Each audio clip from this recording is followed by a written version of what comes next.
The story begins with Jensen Ames, who is an industrial worker and ex-convict. He learns that the steel mill where he works is shutting down and won't be paying the workers their full wages. That's why the workers are protesting in front of the industry. As frustration among the workers grows, anti-riot police arrive there. The police are responding to even the smallest provocation with violence. When Jensen sees his co-workers being beaten, he steps in and fights back. During the process, he takes down a few officers in the chaos. By the time Jensen makes it home, it's already night. He greets his wife and then goes upstairs to check on their baby, but he is completely unaware that a masked intruder has broken into the house. While Jensen is upstairs, the criminal seizes the opportunity to murder his wife in the kitchen. When Jensen comes back downstairs, the man ambushes him from behind and knocks him unconscious. Before leaving, the intruder places the murder weapon in Jensen's hand and makes a taunting, shooting gesture with his gloved hand. He had framed Jensen for the crime and left the house by the time the police arrived there. Jensen wakes up moments later to find the police arresting him for his wife's murder. 6 months later, Jensen is transferred to Terminal Island Prison. Upon arrival, he is greeted by guard Ulrich, who sprays him with freezing water and also allows another officer to hit him. After that, the guard escorts Jensen to a cell shared with 3 other prisoners intent on beating him up. However, when Ulrich returns later in the hope of enjoying the aftermath, he sees that Jensen is a skilled fighter who has already knocked all his cellmates out cold. The next morning, Jensen heads to the mess hall for breakfast. He's quietly observed by prisoners Coach, Gunner, and Lists, who recognize him as a former champion driver whose record-breaking career ended in tragedy. The atmosphere suddenly shifts when 2 prisoners, Pachinko and his friend, approach Jensen. They provoke him by spitting on his food and insulting him by calling him a wife killer and child abuser.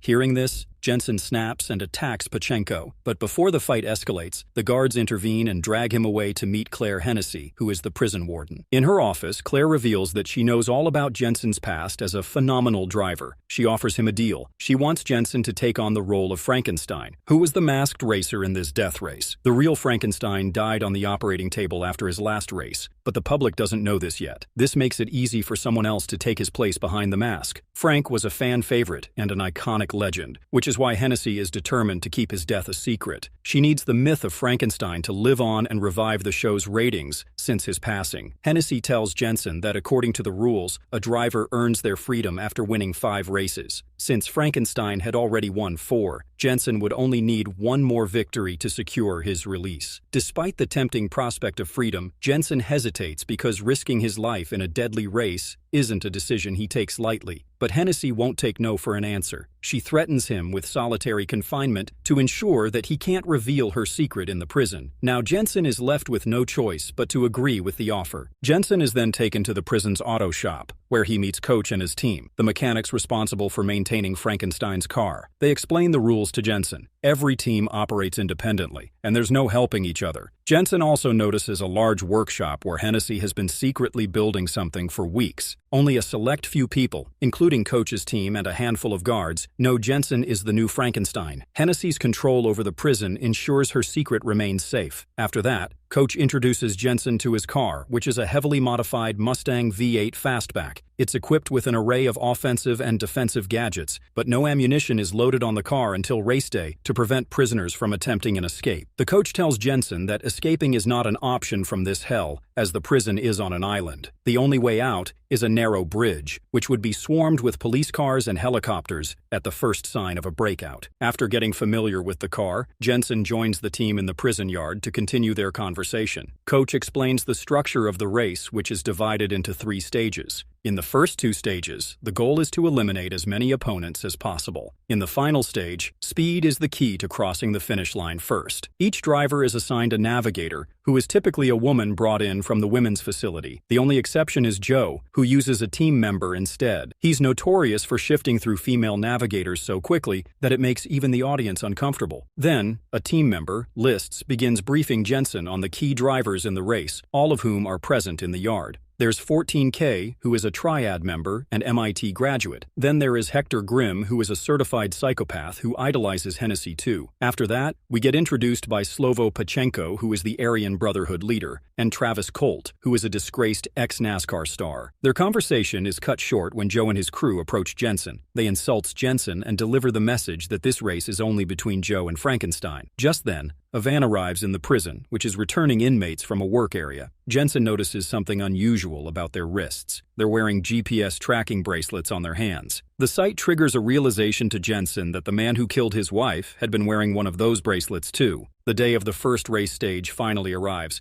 Jensen is given Frankenstein's clothes, mask, and even his ring to complete the preparation. His appearance alone draws back the viewers the show had lost. Before the game starts, the coach advises Jensen to avoid talking to the other drivers, as maintaining Frankenstein's silent mystique is part of the act. However, he's allowed to remove the mask while in the car, as the windows are made of mirrored glass, and Case is already in on the secret. As they prepare for the race, Jensen asks Case why she's in prison. She reveals that she killed a cop who was her own husband. She killed him because he was abusive. Their conversation is cut short as the race begins. The first lap isn't too violent, as weapons won't activate until the second of the 3 laps. Still, the drivers do their best to shove each other off the track. To Case's knowledge of the course, Jensen manages to stay neck and neck with Joe at the front. Dog left for 100 feet.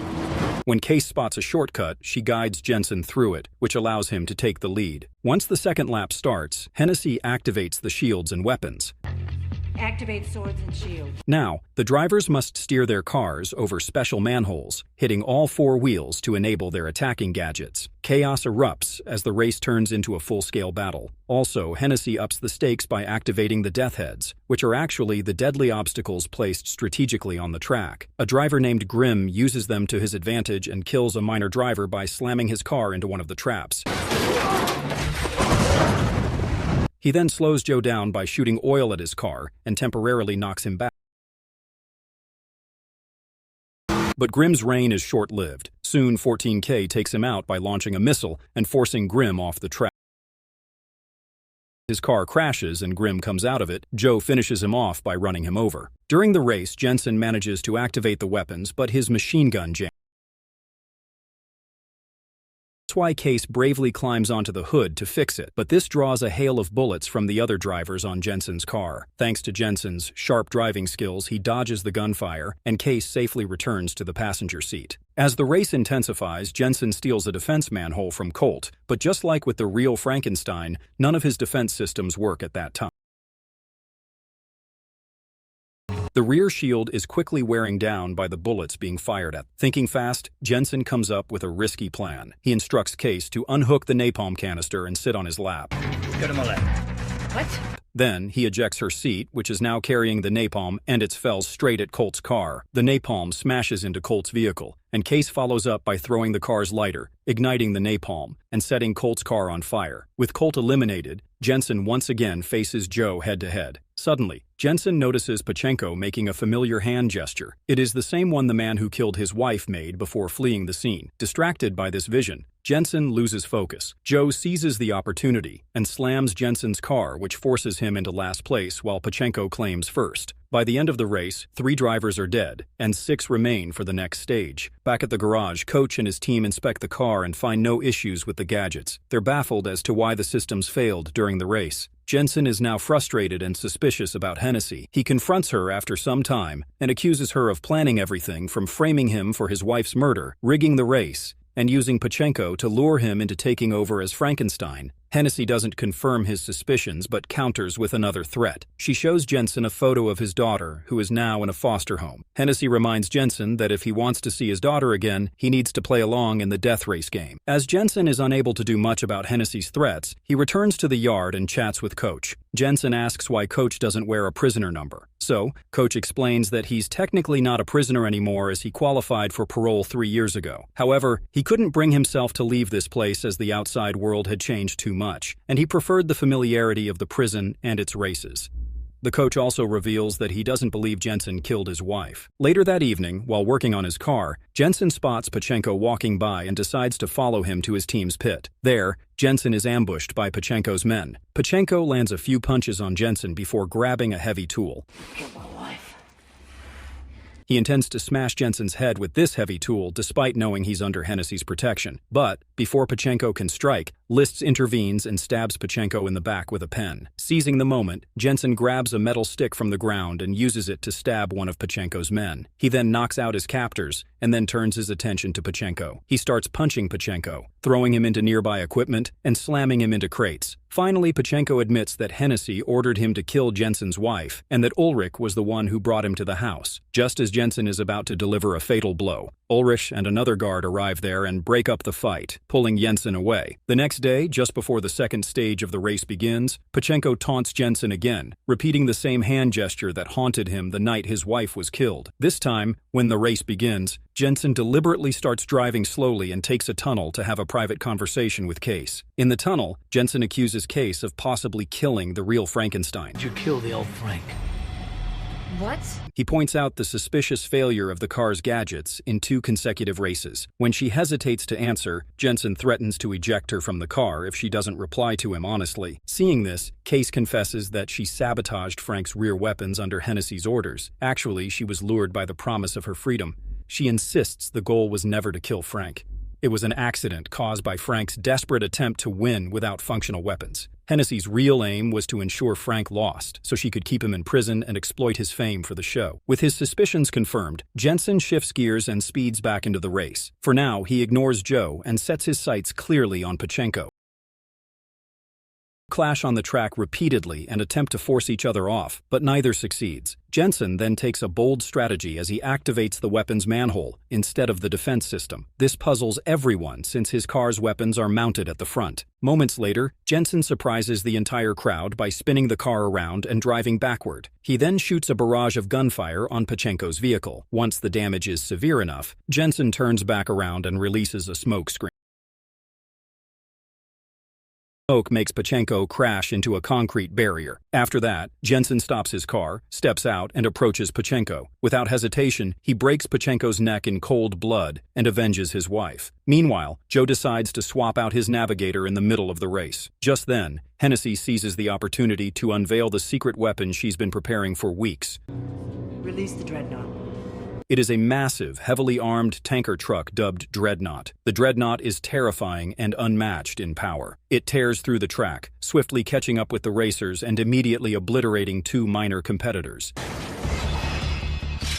Its sheer size and firepower give it another advantage. Moreover, it's allowed to enter buildings on the course, which enables it to take a shortcut and reappear at the front of the race. The Dreadnought methodically targets 14K's navigator and slowly tortures him before using chains to grab his car and fire at it until it bursts into flames. With only Jensen and Joe remaining, the race seems impossible to win without a plan. Just then, Jensen asks Liszt to connect his communicator to Joe's car, and the two agree to form an alliance. Together, they flank the Dreadnought and skillfully dodges its relentless attacks. When they encounter a trap manhole, both drivers hit it with 2 wheels to activate the trap and force the Dreadnought to crash into it. With the Dreadnought disabled, the second stage ends. Only Jensen and Joe are now left to proceed to the final race. Later that evening, Joe approaches Jensen in the pit. He notes that Jensen's voice suspiciously resembles Frank's. Meanwhile, Hennessy and Ulrich decide that Jensen must be eliminated in the final game. The next day, just before the final stage of the race begins, Ulrich places a bomb under Jensen's car, while Hennessy distracts everyone with a speech about racing being their purpose. As she mentions that this could be the first time someone wins their freedom with a 5th victory, Jensen realizes something disturbing. He thinks that Hennessy has rigged the races all along to eliminate anyone who could win a 5th time. No one has ever reached that milestone because of the system's manipulation. That means, like all the others before him, he won't be allowed to win today either. Coach has also heard Jensen's realization about the race rigging, so he shows Jensen a crucial detail from a video of Grimm's death. This sparks an idea in Jensen's mind, and he asks Liszt to install a half-gallon reserve tank in his car. He then visits Joe's pit to propose another collaboration. While Jensen changes into Frank's clothes, Hennessy visits him with his release papers and a new offer. She says that if Jensen wins today, she wants him to stay in prison as Frankenstein to continue the legacy. She argues that an ex-convict like him wouldn't be able to provide his daughter with a good life, and staying in the race would be the ultimate selfless act of love. Jensen takes the release papers but says nothing. He keeps the papers in his pocket. As Jensen prepares for the race, Case reveals that Hennessy also spoke to her and asked her to stop Jensen if he were about to win. Jensen isn't worried, though. When the race begins, Ulrich manipulates the manholes. He only activates the manholes when Joe drives over them. Then, Ulrich opens fire on Jensen and damages his back shield so severely that he's forced to drop it. However, Joe already knows how to dodge such attacks, having learned from Frank's past tricks. Hennessy, eager to keep the audience engaged, activates a defense manhole for Jensen, but Joe counters with a rocket that destroys it. Joe keeps launching rockets at Jensen, but Jensen skillfully dodges them, letting them crash into a wall, which is an old weak spot from Grimm's death. Jensen and Joe had planned this moment. The rockets hit the wall's weak point, finally opening a hole large enough for the two of them to escape. Instead of racing for victory or staying in the game, they've engineered their final act of rebellion, which is escaping the prison and breaking free from the system Hennessy controlled. In a fit of rage, Hennessy ends the stream and sends every available cop after Jensen and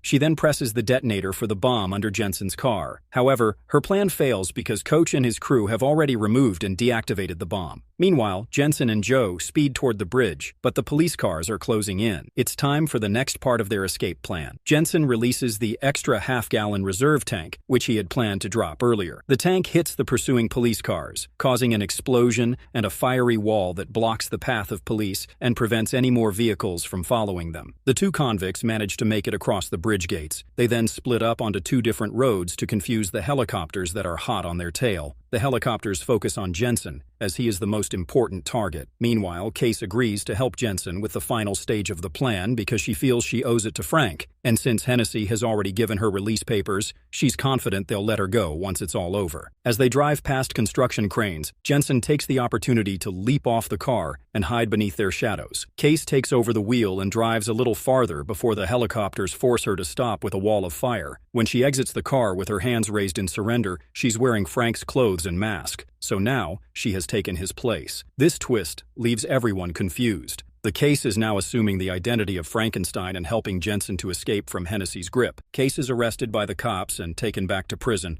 while Jensen successfully escapes. He meets up with Joe, and the two board a train together, leaving the chaos behind them. Meanwhile, in the prison offices, Ulrich watches as the ratings soar to new heights, with congratulatory gifts already rolling in. He opens a gift box, only to find it contains the bomb that Ulrich himself had planted under Jensen's car. Just then, the bomb detonates, killing both Ulrich and Hennessy in the explosion. Outside, Coach can be seen having activated the detonator, ensuring that the two corrupt figures are taken down. 6 months later, Jensen and Joe have settled in Santa Rosalia, Mexico. They have started fresh with a new life. They now run their own auto shop, working together as mechanics. Jensen has regained custody of his daughter, and everything seems to have fallen into place. Case is also now free after her release papers were finally processed. She visits them and brings a racing car for them to check out.